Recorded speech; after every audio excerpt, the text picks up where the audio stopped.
Hello, hello, hello. Good evening, beautiful souls. I hope you've had a lovely bank holiday weekend. If you are having a bank holiday weekend here in the UK, I'm just checking that I am live. Let's just do a quick check to see if I'm actually live. It says I'm live, but I can't see it in the group. So let's just do a quick check in case it's in the pending posts. Nope. Am I live? I don't know anymore. I don't know if I'm live. I can't see it in the group. How weird. Oh, yes, I do. I now see that I'm live. Okay, brilliant. And I've been live for a minute, rambling on and talking to myself. How wonderful. Good evening, beautiful souls. Happy bank holiday. If you have been having your long weekend today here in the UK, what a gloriously beautiful May bank holiday it was. Full of rain. It has not stopped raining, folks, for the entire afternoon, which is very typical of a bank holiday Monday here in the UK. We always have this like expectation that it should be so beautiful and sunny, and then we reach it, and of course it is absolutely horrible. And so all of your fun time outdoor activities with your kids are curtailed. Thank you, weather gods. So welcome, welcome, welcome. I'm coming in this evening to give you just a little live and a little chat on today's mantra, which I posted earlier in the group, which is it's okay to free myself from other people's expectations and live life on my terms. We're just going to have a quick chat about what it feels like to really break free and become your sovereign self, and not to always be worried about other people's expectations for ourselves, not always worried about what other people might be thinking about us, and kind of leaving behind that conditioning of other people's expectations of how we should be living our lives, and really focusing in more on our own sovereignty, on our own way of being, on our own connection to ourselves, to source, to God, to our beautiful innate spirit and our innate beautiful self that lies within every single one of you.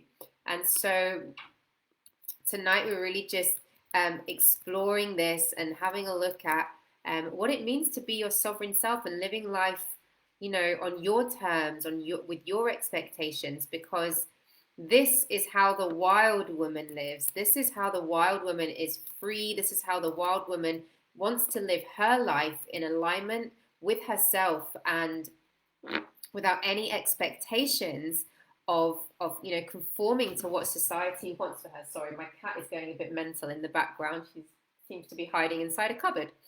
Smudgy, out you come. No, she wants to hide in the cupboard. So what does it really mean to free yourself from other people's expectations? We are conditioned from such a young age to live our life according to other people's expectations, according to the way that our parents want us to behave, according to the rewards that we receive when we do certain things or take certain actions.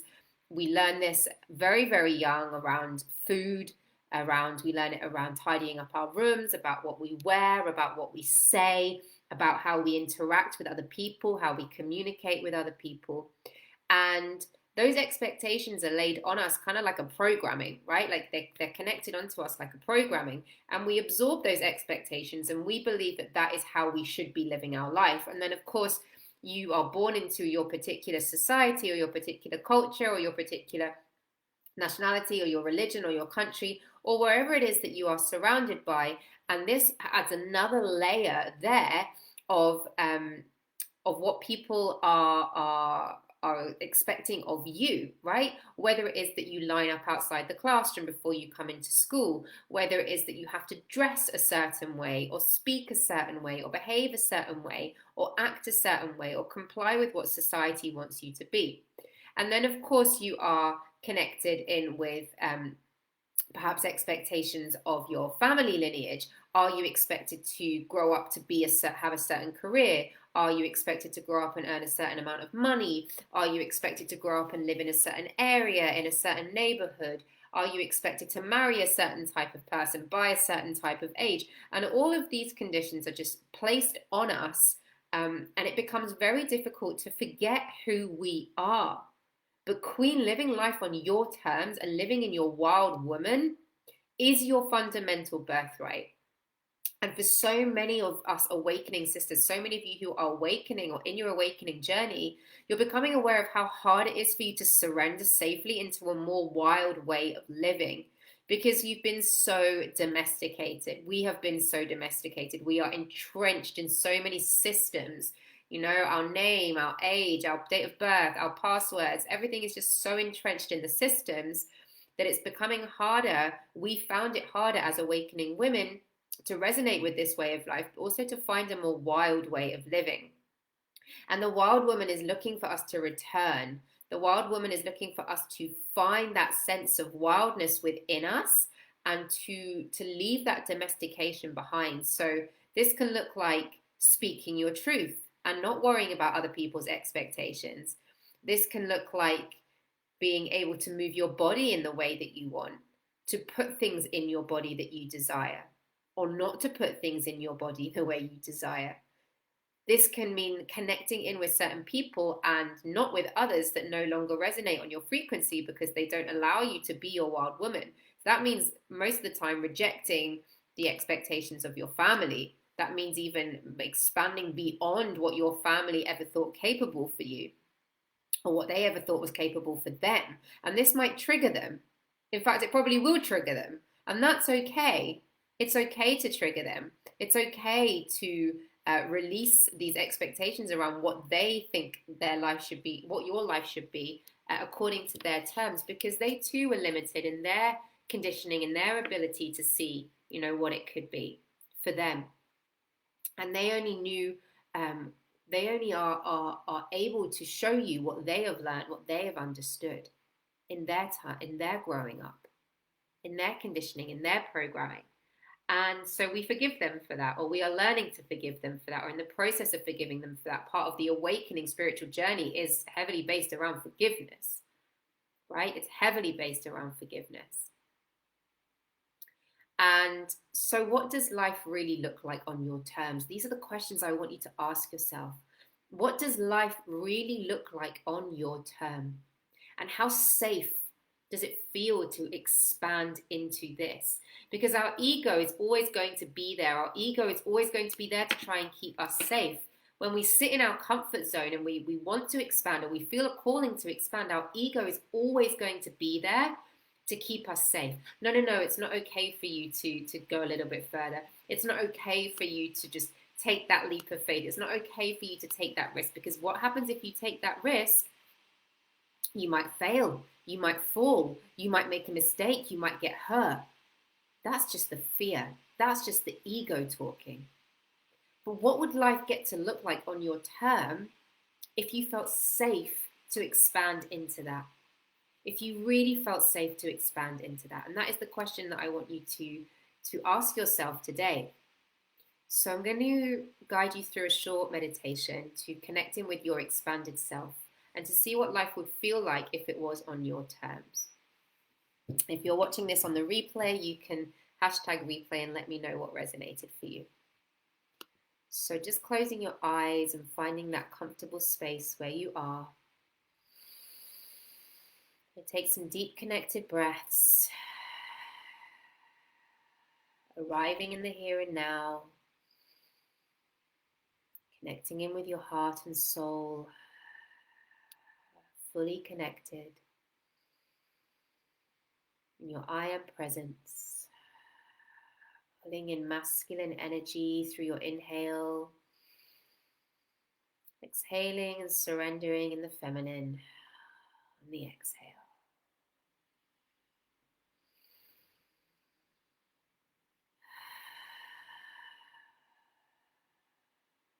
As you're breathing, I just encourage you to connect your roots from the base of your feet down into the roots of Mother Earth so that you feel anchored and safe in this space.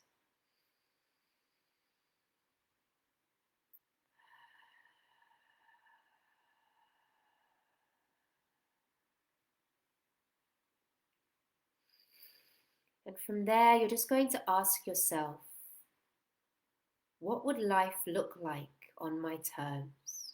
And just ask for the energy that you need, that you desire to live life on your terms.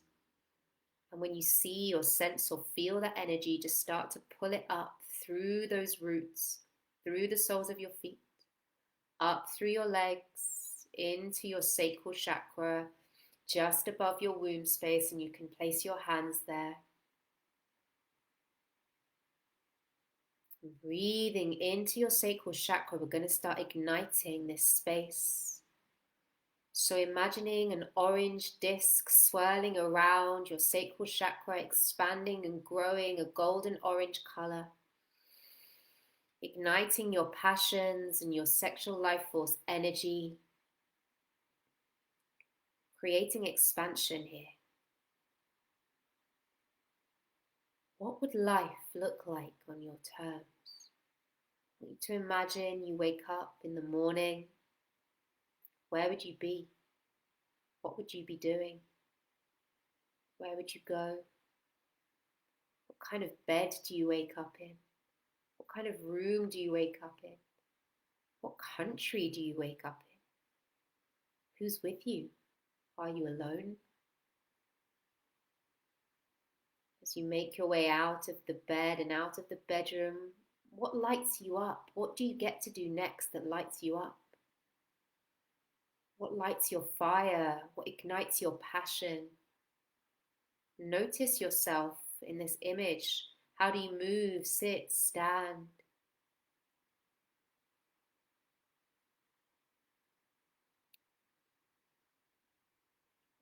Where do you go next? What kind of breakfast do you have? Where do you eat it? How do you eat it? Who do you eat it with? Just notice the types of food you're placing in your body, the amount of time that you might take to eat your breakfast, how it feels to be in the space that you're in whilst you're eating, how your body responds to the food that you put inside of it. And just smile and acknowledge and lock that feeling in and expand. Where do you go next? What do you do with the next part of your day? This is your dream, your visual, your version of your highest life. Where do you go? What do you do? Do you create? Do you play? Do you have pleasure? Do you see friends? Do you hang out? Do you nourish your body? Do you do yoga? Do you stretch? Do you swim? Do you run? Do you sing? Do you move? Do you dance? Do you work? What are you doing in that time? And again, just smile and lock that feeling in. And as it comes towards the evening, where do you eat your dinner? What do you eat for your dinner? Who do you eat your dinner with? Just visualize it and really lock that feeling into your body. Smile and lock it in. And as you go to bed at night, what are the last thoughts that you have? Are you able to celebrate yourself, to honor yourself, to trust that you gave what you could to the planet, to yourself, to your loved ones? And how safe does it feel to be in this version of yourself? Just ask that question and feel the expansion. Smile and lock it in and take a deep breath to seal it in. And again, rubbing your hands together, placing them on your sacral chakra for extra healing and ignition and activation, and opening your eyes, coming back into the space. Beautiful. I hope this has resonated with you and that you feel connected with it. Let me know in the comments what your ideal expanded version of yourself was. And I invite you to come and join us for this Wild Woman Liberation, 17th of May to the 19th of May, the 3-day immersion in the Facebook group. But you do need to sign up so you get all the emails in advance. We're going to be digging into the wild woman archetype and how to support her and release her into this world, embodying her within you. Aho.